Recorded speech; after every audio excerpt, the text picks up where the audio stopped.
ব্যক্তির নামাজ 40 দিন পর্যন্ত কবুল হবে না। আল্লাহ তাআলা তাদের নামাজগুলো অ্যাকসেপ্ট করবেন না। অর্থাৎ এই নামাজের ফরজিয়াত আদায় হয়ে যাবে, কিন্তু নামাজ পড়লে এই নামাজের কোনো সওয়াব আল্লাহ তাআলা তাদেরকে দিবেন না। দুই ব্যক্তির নামাজ।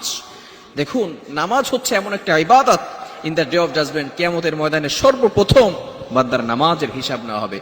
নবীজি সাল্লাল্লাহু আলাইহি ওয়াসাল্লাম নিজে জানিয়ে দিয়েছেন, আউয়ালু মা ইউহাসাবু বিহিল আবদু ইয়াউমাল কিয়ামাতিস সালাহ, কিয়ামতের দিন সর্বপ্রথম বান্দার নামাজের হিসাব নেওয়া হবে। আউয়ালু মা ইউহাসাবু বিহিল আবদু ইয়াউমাল কিয়ামাতিস সালাহ, on the day of resurrection the first prayer will be calculated. কিয়ামতের দিন সর্বপ্রথম বান্দার নামাজের হিসাব নেওয়া হবে। এই নামাজ দ্বারা আমরা মুক্তি পেয়ে যাব। যাদের নামাজের হিসাবটা ঠিক হয়ে যাবে, যারা নামাজের যে হিসাবে ফার্স্ট হয়ে যাবে, আল্লাহ তাআলা তাদের প্রত্যেকটা ঘাটিতে ঘাটিতে আল্লাহ পাক রব্বুল আলামিন তাদেরকে আর কোনো কঠোর করা হবে না। আল্লাহ তাআলা কিয়ামতের ময়দানে তাদেরকে বিনা হিসাবে জান্নাতের ব্যবস্থা করে দিবেন। শুধু যদি নামাজে ফার্স্ট হয়ে যায়, তাদের আর কোনো বিষয়ে কঠিন করে প্রশ্ন করা হবে না। সব আমল নামা তাদের জন্য সহজ হয়ে যাবে যদি নামাজটা তাদের পরিপূর্ণভাবে আদায় হয়ে যায়।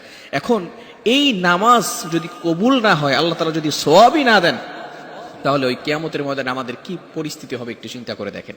নাম্বার 1, এক শ্রেণীর ব্যক্তি যাদের নামাজ 40 দিন পর্যন্ত কবুল হয় না, তারা হচ্ছে মদ পানকারী। অনেকেই আছে মদ পান করে, অনেকেই আছে এই হারাম ভক্ষণ করে, যার কারণে আল্লাহ তাআলা 40 দিন পর্যন্ত তাদের নামাজ কবুল করবেন না।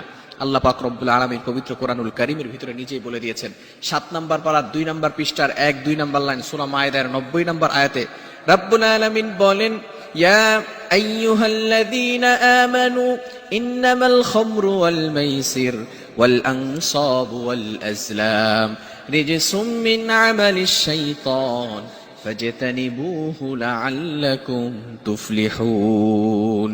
আল্লাহ পাক রব্বুল আলামিন মুমিনদেরকে ডাক দিয়ে বলেন, ইয়া আইয়ুহাল্লাযীনা আমানু, হে ঈমানদারগণ, যারা আমি আল্লাহকে বিশ্বাস করেছো, ইন্নামাল খামরু ওয়াল মাইসির ওয়াল আনসাব ওয়াল আজলাম, আল্লাহ পাক রব্বুল আলামিন হারাম কিছু বিষয়কে আল্লাহ পাক রব্বুল আলামিন অ্যাড করে বলেছেন। জুয়ার ব্যাপারে, মদের ব্যাপারে বলেছেন, এগুলো থেকে দূরে সরে আসতে হবে।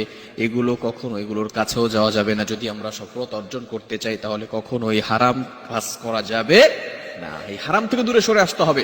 যারা মদ পান করে 40 দিন পর্যন্ত তাদের নামাজ কবুল হবে না। আল্লাহ তাআলা 40 দিন পর্যন্ত তাদের নামাজে কোনো সওয়াব দিবেন না।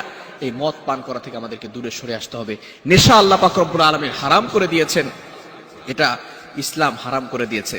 দ্বিতীয় নাম্বার হচ্ছে, যাদের নামাজ 40 দিন পর্যন্ত কবুল হবে না, তারা হচ্ছে কোনো ব্যক্তি যদি গণকের কাছে যায়। অনেক ব্যক্তি আছে গণকের কাছে যায়, হাত দেখায়, টিয়া পাখির মাধ্যমে, অক্টোপাসের মাধ্যমে, বিভিন্ন ভাবে বানরের মাধ্যমে হাত দেখায়, এবং সেখানে গণকের কাছে গিয়ে নিজের ভাগ্য নির্ধারণ করে, বলে যে আমার ফিউচারে কি হবে সেটা একটু বলে দেন। খবরদার, যারা গণকের কাছে যায় 40 দিন পর্যন্ত তাদের কোনো নামাজ কবুল হবে না। শুধু তাই নয়, যদি কোনো ব্যক্তি গণকের কথা বিশ্বাস করে, তাহলে সে শিরিক করবে, আর শিরিককারীকে আল্লাহ তাআলা কখনো ক্ষমা করবেন না।